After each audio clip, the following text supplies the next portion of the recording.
やばいちょっとやばいに入られましたね。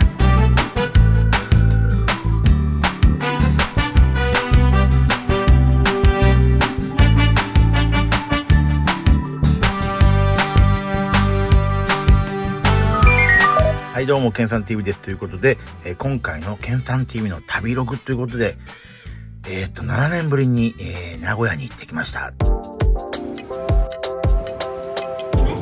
ありがとうございます。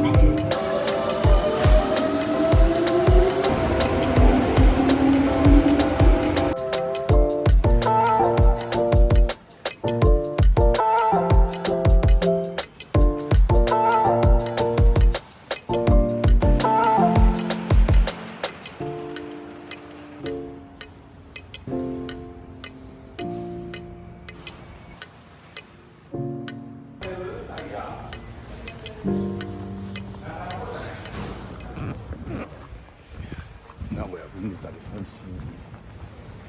大須っていうところに来てるんですが、名古屋のモーニング文化がなんとかどんどんそうらしくなります。